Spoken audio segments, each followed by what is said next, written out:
नमस्ते।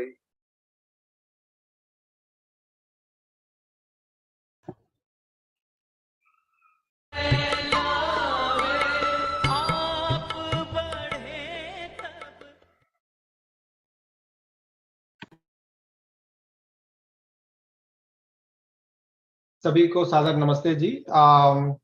Today's session will be by Ananya Arya ji. She is part of the Atlanta Vedic Temple. She's a seeker of the Vedic knowledge and has been learning the Vedic scriptures and practicing some of them for last few years. She has been serving as a preacher in the Atlanta Vedic Temple, especially in the COVID times. She led the sessions and the services at the temple for 2 years. We welcome you on behalf of the temple, and I'll transfer it to her to lead us for today's Sandhya, and then followed by the Swadhyaya session. Namaste everyone. Let's start today's session by Sandhya. You can join me in chanting the mantras of Sandhya by keeping yourself on mute, or in simply listen to the mantras. Sandhya, as defined by Maharshi Dayanand ji, is Sandhyayanti Sandhyayate Vapar Brahma Yasyam Ya Sandhya. When we focus our mind on the mantras, on its meaning, and on the qualities of that Supreme Soul, along with the chanting of mantras, properly, that is called Sandhya. Sam means properly, Dhya means Dhyan Karna, to focus our mind properly on the meanings of the mantra. Because mantra means Manana Trayate, the word mantra is something which, when we apply in our life, its meaning, when we understand, we reflect upon its meaning and apply in our life, then it protects us from ills and evils. So let's start. Let's sit straight, close our eyes gently. We'll begin by chanting Om 3 times and followed by mantras. Let's inhale deeply. Om.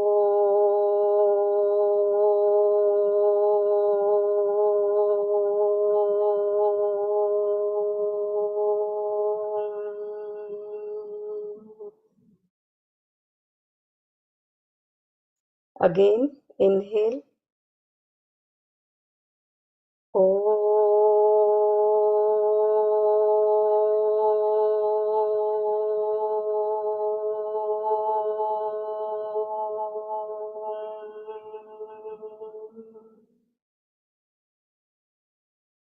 One last time.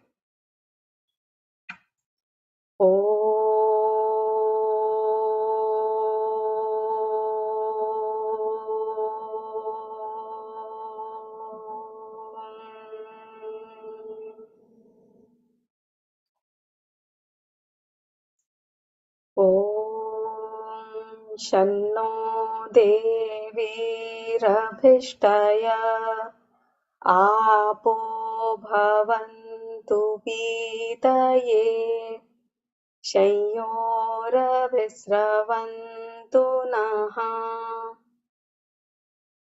Om Vak Vak, Om Pranaha Pranaha, Om Chakshuh Chakshuh, Om Shrotram Shrotram, Om Nabhihi, Om Hridayam, Om Kantaha, Om Shiraha, Om Bahubhyam Yashobalam, ॐ करतल करपृष्ठे ॐ भुः पुनातु शिरसि ॐ भुवः पुनातु नेत्रयोः ॐ स्वः पुनातु कण्ठे ॐ महः पुनातु हृदये ॐ जनः पुनातु नाभ्याम् ॐ तपः पुनातु पादयोः ॐ सत्यं पुनातु पुनः शिरसि ॐ घं ब्रह्म पुनातु सर्वत्र ॐ भुः ॐ भुवः ॐ स्वः ॐ महः ॐ जनः ॐ तपः ॐ सत्यम् ॐ ऋतं च सत्यं चाभिधात्तपसोऽध्यजायत ततो रात्र्यजायत ततः समुद्रो अर्णवः ॐ समुद्रादर्णवादधि संवत्सरो अजायत अहोरात्राणि विदधद्विश्वस्य मिषतो वशि ॐ सूर्याचन्द्रमसौ धाता यथा पूर्वमकल्पयत् दिवं च पृथिवीं चान्तरिक्षमथो स्वः ॐ शन्नो देवीरभिष्टय आपो भवन्तु पीतये शंयोरभिस्रवन्तु नः Let's pause here.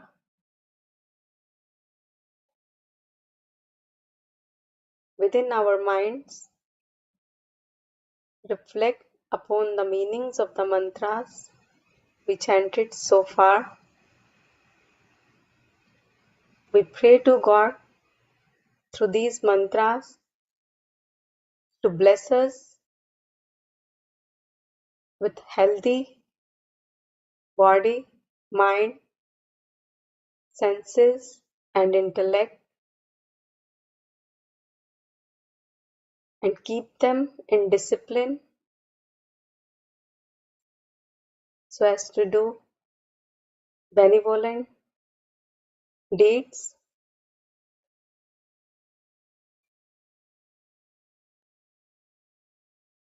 And may we restrict ourselves on the level of thought, words, and actions to stay away from all kinds of ills and evils. That Supreme Being is Dhata, who sustains the entire universe. He is Vashi, who controls the entire universe. May we become like him, righteous and benevolent.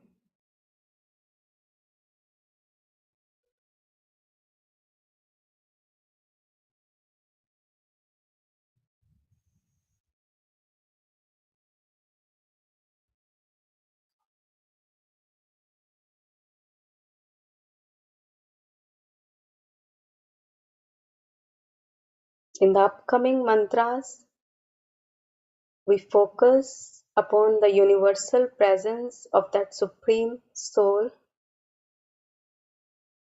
who protects us through his creation. May we learn and inspire from his creation. As the sun rays fall, they shower heat and light equally on all. They are down to earth. May we also become down to earth, just with all, and rise beyond any hatred or jealousy. Yosman dveshti yam vayam. May we stay away from all kind of enmity or aversion. With these prayers, let's chant the next mantras. ॐ प्राचीदिगग्निरधिपतिरसितो रक्षितादित्या इषवः तेभ्यो नमोऽधिपतिभ्यो नमो रक्षितृभ्यो नमः ईशुभ्यो नमः एभ्यो अस्तु योऽस्मान्द्वेष्टियं वयं द्विष्मस्तं भोजं भेदत्मः ॐ दक्षिणादिगिन्द्रोऽधिपतिस्तिरश्चिराजि रक्षिता पितर इषवः तेभ्यो नमोऽधिपतिभ्यो नमो रक्षितृभ्यो नमः ईशुभ्यो नमः एभ्यो अस्तु योऽस्मान्द्वेष्टियं वयं द्विष्मस्तं भोजं भेदत्मः ॐ प्रतीचिदिक्वरुणोऽधिपतिः प्रीदाको रक्षितान्नमिषवः तेभ्यो नमोऽधिपतिभ्यो नमो रक्षितृभ्यो नमः ईशुभ्यो नमः एभ्यो अस्तु योऽस्मान्द्वेष्टियं वयं द्विष्मस्तं भोजं भेदत्मः ॐ उदीचिदिक्वरुणोऽधिपतिः प्रीदाको रक्षितान्नमिषवः तेभ्यो नमोऽधिपतिभ्यो नमो रक्षितृभ्यो नमः ईशुभ्यो नमः एभ्यो अस्तु योऽस्मान्द्वेष्टियं वयं द्विष्मस्तं भोजं भेदत्मः ॐ ध्रुवादिग्विष्णुरधिपतिः कल्माषग्रीवो रक्षिता विरुधैषवः तेभ्यो नमोऽधिपतिभ्यो नमो रक्षितृभ्यो नमः ईशुभ्यो नमः एभ्यो अस्तु योऽस्मान्द्वेष्टियं वयं द्विष्मस्तं भोजं भेदत्मः ॐ ऊर्ध्वादिग्बृहस्पतिरधिपतिः कल्माषग्रीवो रक्षिता विरुधैषवः तेभ्यो नमोऽधिपतिभ्यो नमो रक्षितृभ्यो नमः ईशुभ्यो नमः एभ्यो अस्तु योऽस्मान्द्वेष्टियं वयं द्विष्मस्तं भोजं भेदत्मः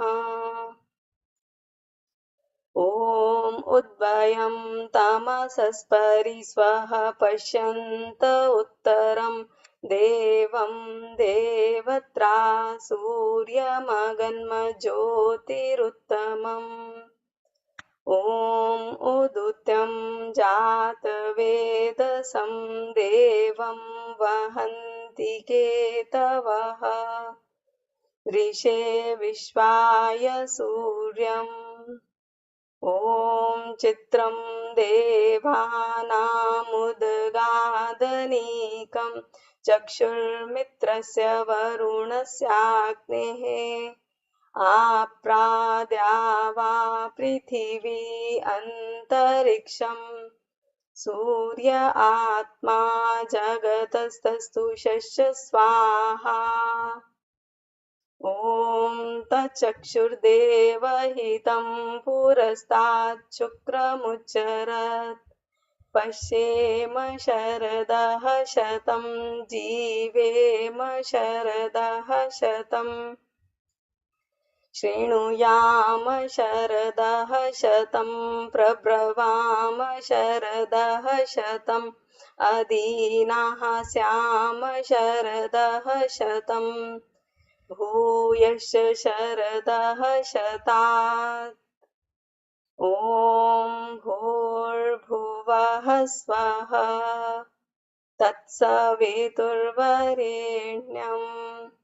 भर्गो देवस्य धीमहि धियो यो नः प्रचोदयात्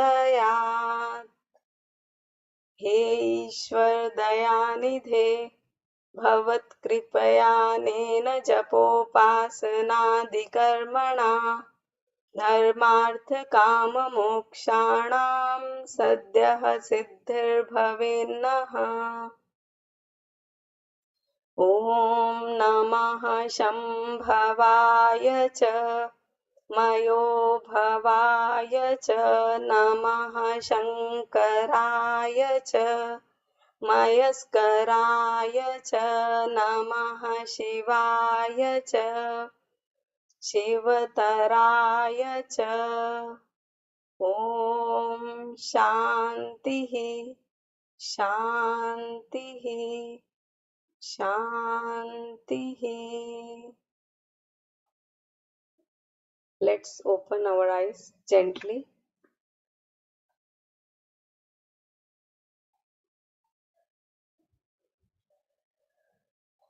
Now let's move on to our today's mantra, which is from Rigved. It is from the first sukt and the seventh mantra. Let me share that mantra with you all.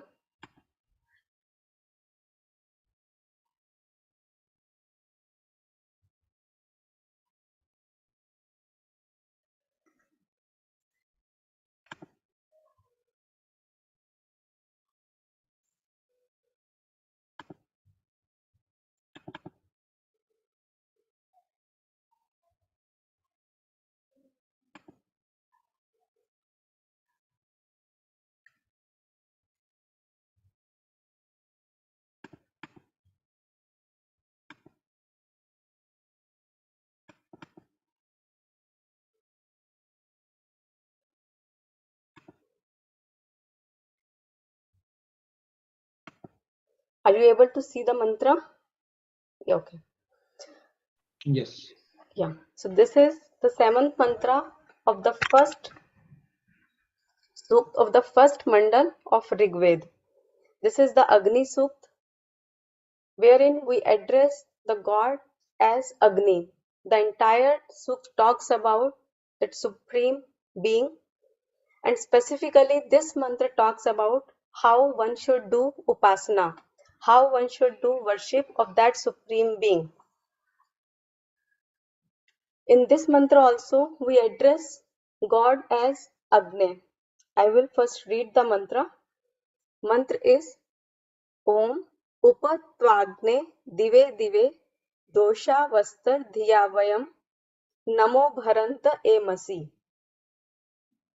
We address that supreme being as Agni.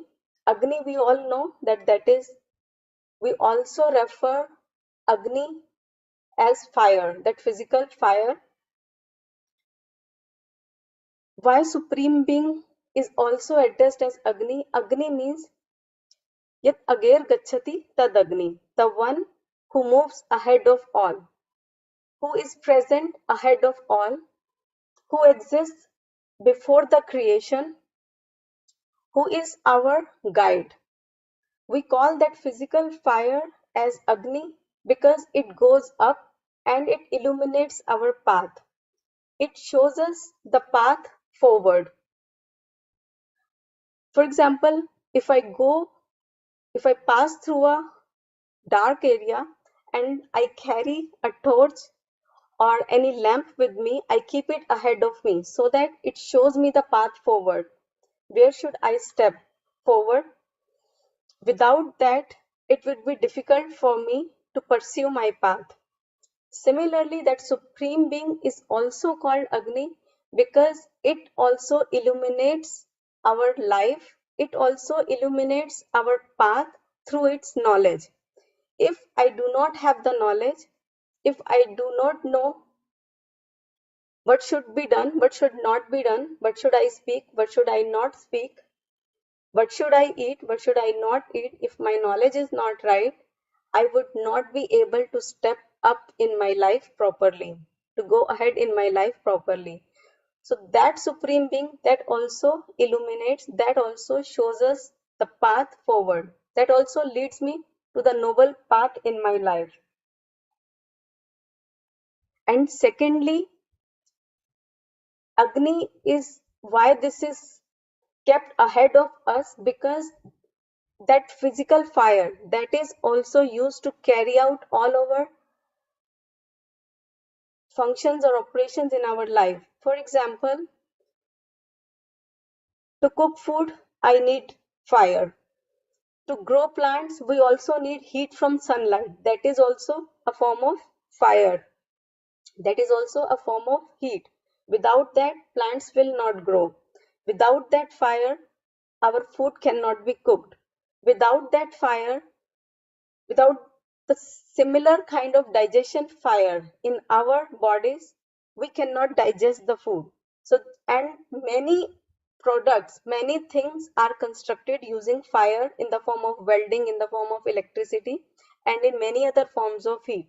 So that is required to carry out several functions, several operations in our life. Similarly, we need Supreme Being.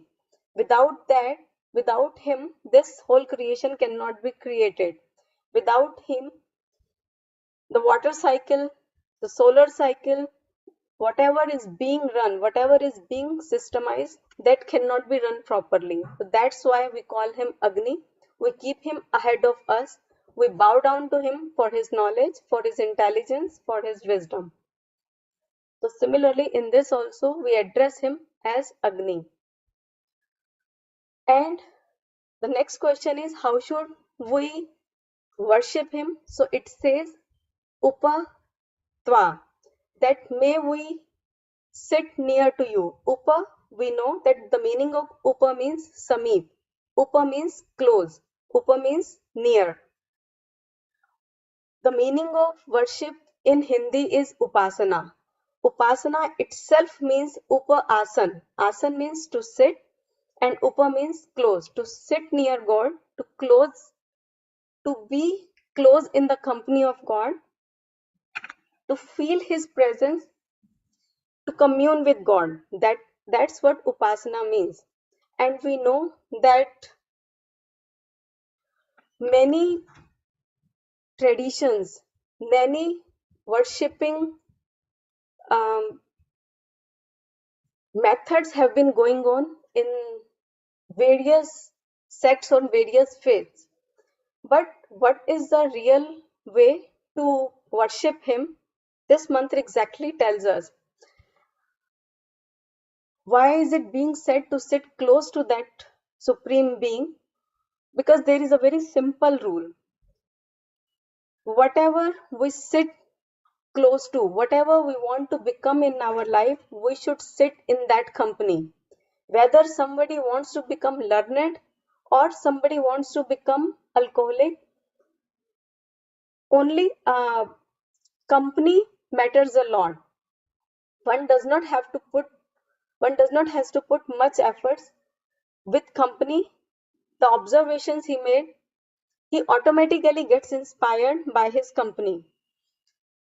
So similarly, for example, if I sit near fire, I get its heat. If I am close to the water, I get its coolness.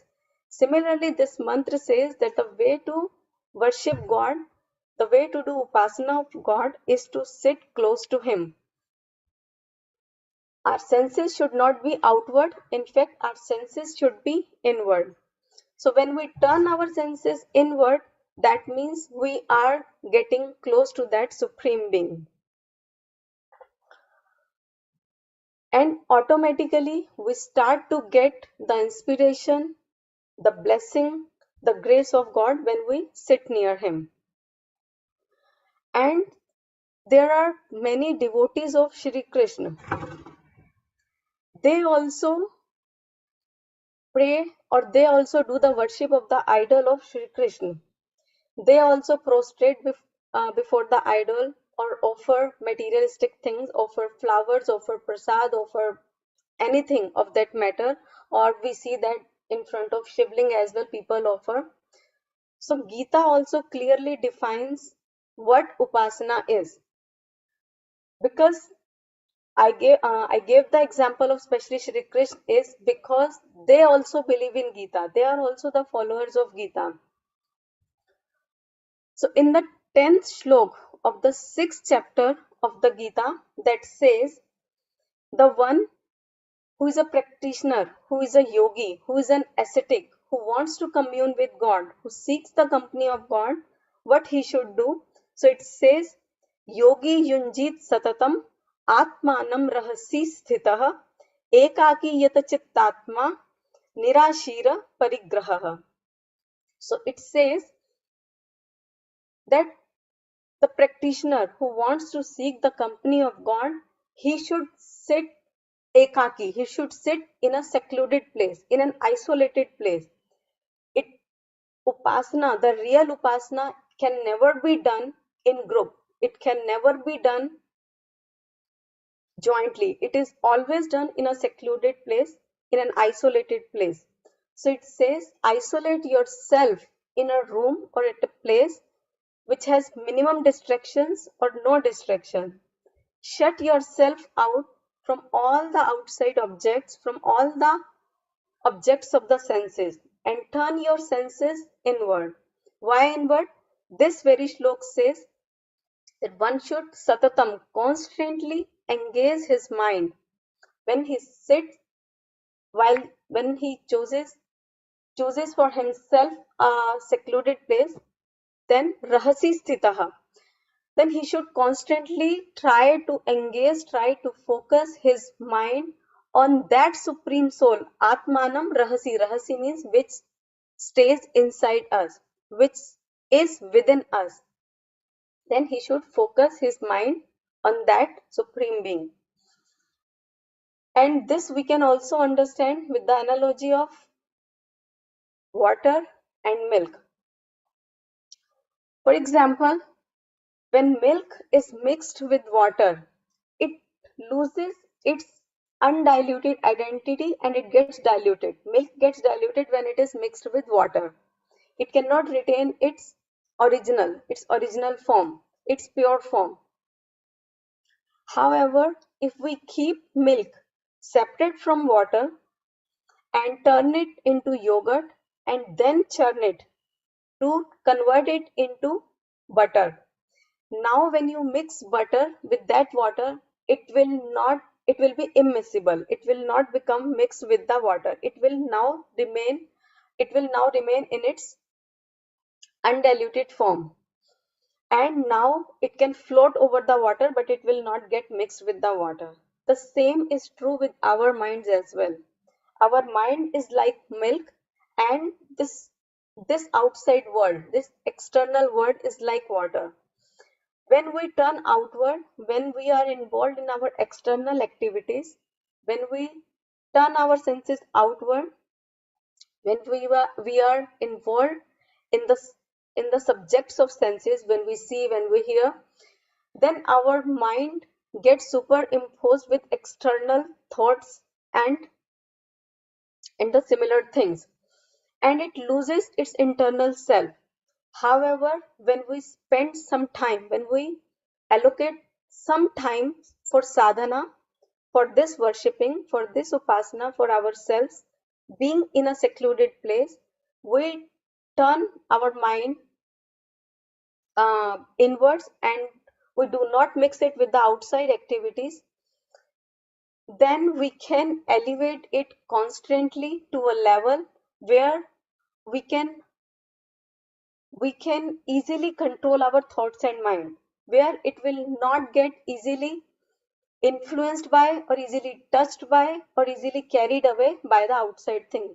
For example, there are times in our life when we easily get carried away by anger, by agitation, we lose our patience, we are not able to hold our thoughts and emotions. This is because we have not spent enough time with ourselves to streamline our thoughts, to harness our thoughts, to control our thoughts and emotions. And we get simply influenced and simply impacted by the outside thing. Similar to when as yogurt is converted into water, when we channelize our thoughts the way we want, when we know how to deal with our thoughts and emotions, when we have control over them, that is one of the purpose of upasana, to, to control our thoughts so that even when we are in the midst of the outside challenges, in the outside world, we will not lose our true self. We will be able to maintain our true identity. We will have control over our thoughts and emotions. And it is also well said, just give me a sec. Okay. It is also well said that our mind is like a forest. For example, if somebody is in a forest, so he encounters various wild animals, birds, insects, plants, shrubs, and trees. And some of them can amaze him, but some of them can also frighten him. If a person does not know how to deal with, with those wild animals, how to survive well in that particular forest, he will either fall prey to those wild animals or he will starve to death. But if a person knows how to deal with the things in the forest, for example, if he knows that how to protect himself from wild animals by making a shelter for him using the wood of the trees, or how to procure herbs to cure his ailments, how to make weapons out of that wood from the trees, and how he can light fire to protect himself from those wild animals, how he can nurture himself by procuring fruits, delicious fruits from the bushes and from the trees to nourish himself, then he will be able to survive well. Then he will not starve to death and he will not get prey to the wild animals. The same is true for our minds as well. The more we explore it, the more we do not fear from it, we spend some time, some secluded time with it, we settle our thoughts and emotions. Because what happens when we get identified with our thoughts and emotions, when we have not channelized them, when we do not know how to manage them, then we become miserable. The moment we become miserable, the moment we start to suffer, then we lose the control of our thoughts and mind. Then we stop exploring them further and we get impacted by those thoughts and emotions. So that's why it is very important to allocate some time for ourselves in seclusion, for ourselves turning inward and channelizing our thoughts. That's then that's the purpose of Upasana. And the 12th shlok of the same chapter of Gita, 6th chapter, it says, तत् तत्र एकाग्रं मनः कृत्वा यत चित्तेन्द्रिय क्रियः उपविश्यासने युञ्ज्यात् yogam atma vishuddhaye. Then it further says then what to do when we sit alone, when we sit by ourselves, when we are firmly seated. Upavishyasane, when we firmly make ourselves comfortable in seat. The posture should be still, the posture should be comfortable. When we are settled in that case, after that we should try to focus our mind on either the qualities, actions or pure nature of God, or on the thoughts of our mind. So whatever we want to realize, either our soul or the God, we should focus all our energies onto that. We should hook ourselves onto that point. We should make one pointed concentration. एकाग्र करना अपने मन को. The more we learn the process of holding our mind onto one subject, it becomes easy for ourselves to go deep within, to control our thoughts, to make best use of our thoughts. So there at that point we should focus our minds. And when we focus, then what we should do? Junjat yogam atma vishuddhay. Then we should try to purify. Shuddhikaran karna. We should purify, we should clean our minds. That is the entire purpose of Upasana, to get rid of vices, to get rid of bad habits, to get rid of any kinds of addictions, because the only reason for which we suffer in our life is because of impurities, because of vices, because of bad habits. The more we set ourselves free from them, the better we are able to function in our life, the better we are able to deal with the outside world, the better we are able to achieve our goals, the better we are in a balanced state when we are in the outside world. And it also aids in developing a strong resolve, which leads to success in our life. So it says that the next step is to purify yourself. The more and more we purify, the more and more we make commitment to not make the same mistakes, to stay away from the ills and evils, the better we become in Upasana, the better we become when we deal with the outside world. Then this further says, Upatva Agne, may we sit close to you, O Agne, O Supreme Being, may we sit close to you.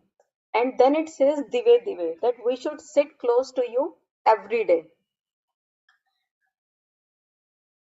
Mastery in any field needs practice. Any Olympic swimming champion is not the one who goes to the neighborhood swimming pool once a week on Saturday evening. He has to practice for it for several days, for several hours in a day. In fact, similarly, if we really want to realize that Supreme Being, we do that worship in the true manner, then we should practice it every day, because it helps to get rid of bad sanskar. Sanskar is something which plays a big role in our life. Because what happens if on a certain day I make a resolve not to make a certain mistake, or to not to repeat the same kind of mistake, not to get agitated, not to think ill of others, not to try to step on others' side. I make resolve on a particular day, but the next day it starts to get dwindled, it starts to get diminished.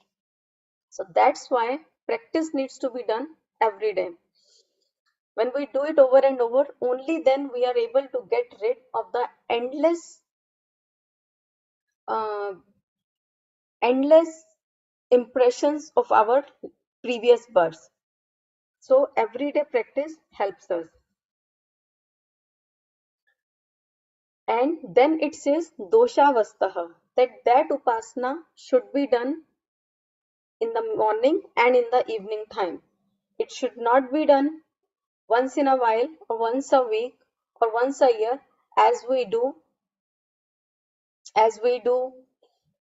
people go to pilgrimages on once in a year, or go to Hajj, or go for Char Dham ki yatra once a year. So it should not be done. It should be done daily, as well as it should be done morning and evening.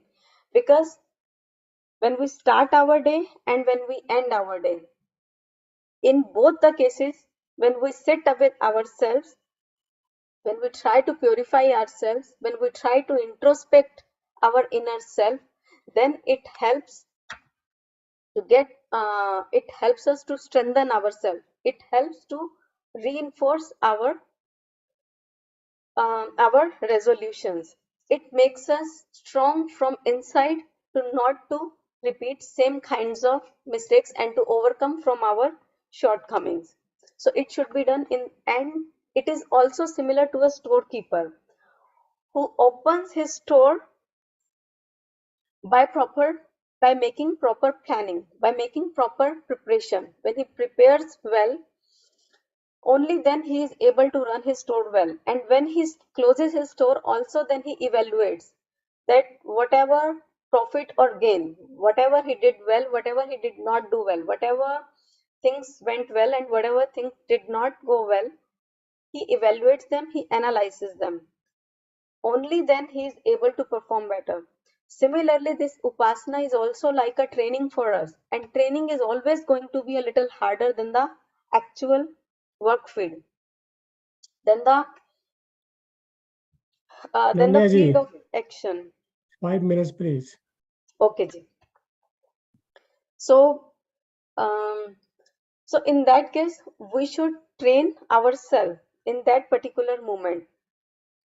For example, a military man, the way he prepares himself before going into a war zone, when he trains himself, he is able to face the challenges in a better way. He is able to strengthen his capabilities and his competency. Similarly, when we also do it in the morning time and in the evening time, we strengthen ourselves. Then it says Dhiya Vayam, that our worship, our Upasana should be done intellectually. It should not be based on blind faith. It should not be based on blind beliefs.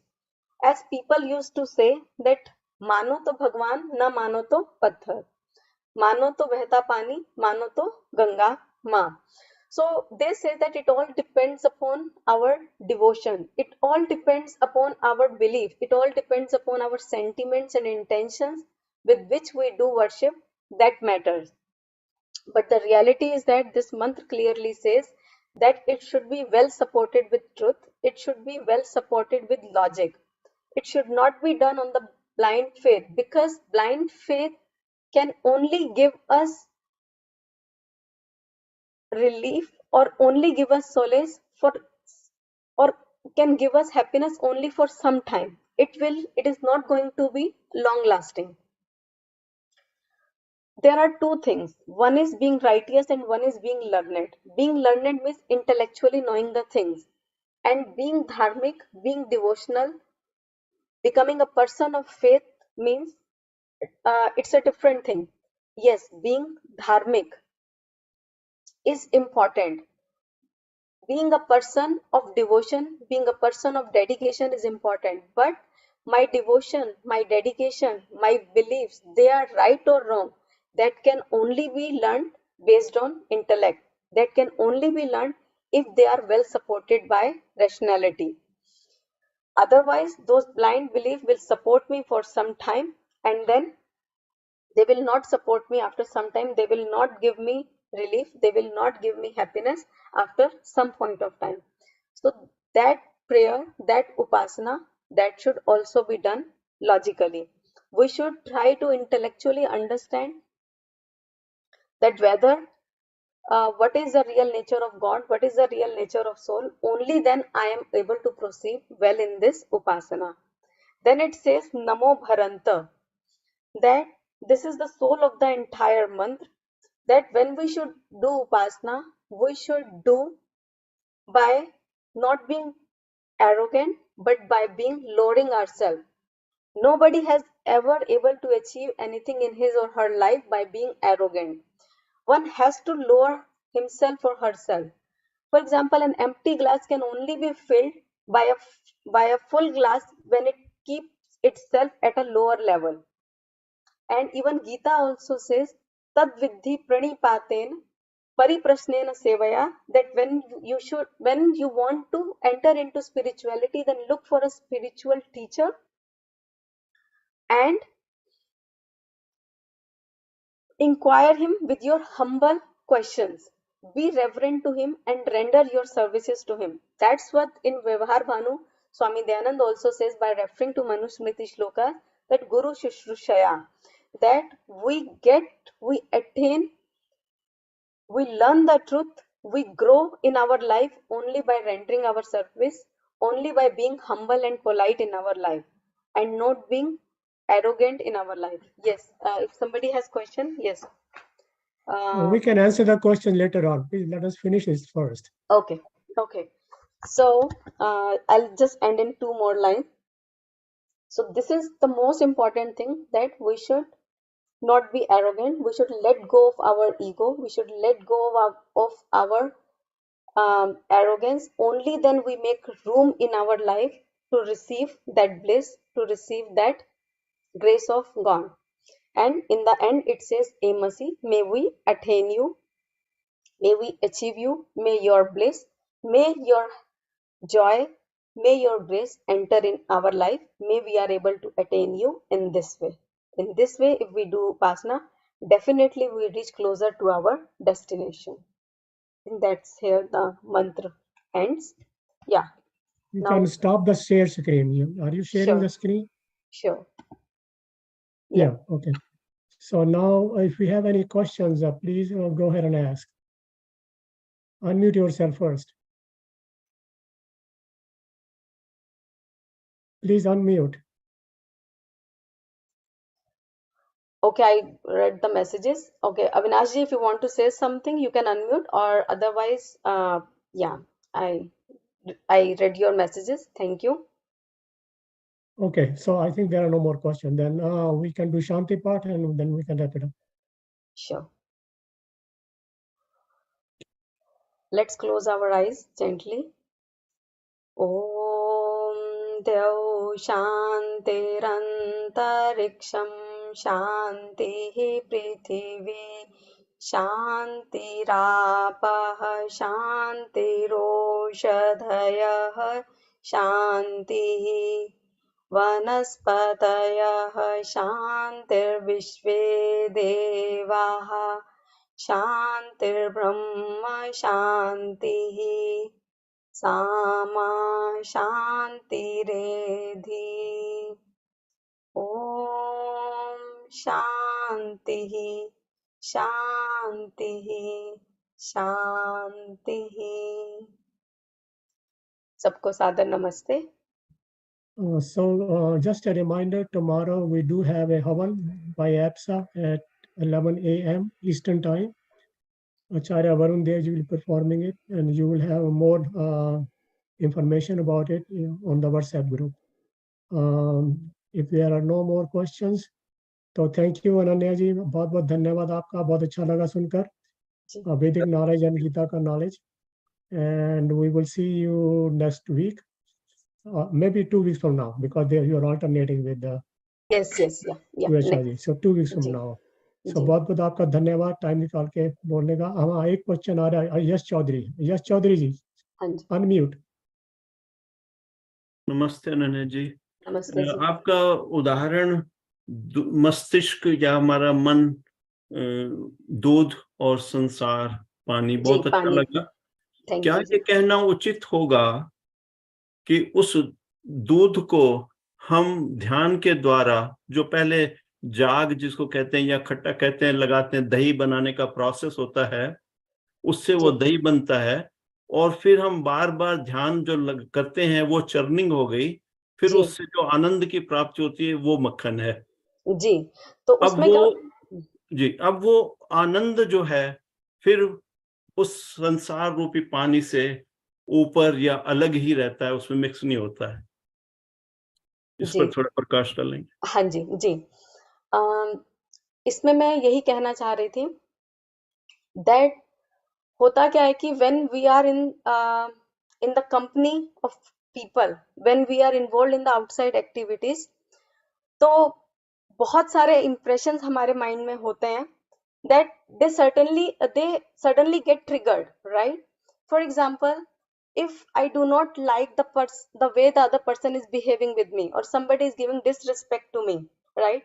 So there is definitely a better way to handle that situation, that we are able to maintain our control, that we do not react immediately. But because of our impressions, it can be with some people, it cannot be with some people. I'm just giving an example that it happens that we react suddenly. But when we sit with ourselves, when we introspect, when we look deep inside, what kind of thoughts, what I did yesterday wrong, what I did yesterday right, then it keeps coming to our mind that I did not behave properly, I did not respond properly. If that would have been my close friend, or if that would have been my son, I would not have reacted that way. So I should better control myself. So at that time, I give a command, I give an instruction to myself. No, next time when this situation will come. So that is a churning. That is a constantly, you can say, churning yourself out, churning your thoughts, so that you next time when the same situation come, I have a better hold of my emotion. I will try to ignore that situation. I will still reply politely. I will not control my agitation. I will think with a cool state of mind that how should I respond, or how should I simply walk away from that situation. So, I mean, that's the kind of introspection and churning which we should do at that point of time, so that when that next situation comes, I should not suffer because of my reaction, because of my response. I should be stable and peaceful inside. That's the entire purpose. And the more I am established in myself, I am able to maintain my state of mind, the peace of my mind, the better I become. I will not get carried away, I will not get swayed by other people's statement. I will not react by other people. They cannot trigger me. It's basically remaining in your own true self. So that's the way and it's not a one-day process, as I already said. Abhyasena tu konte, it needs to be done over and over every day. And gradually we level ourselves up and up.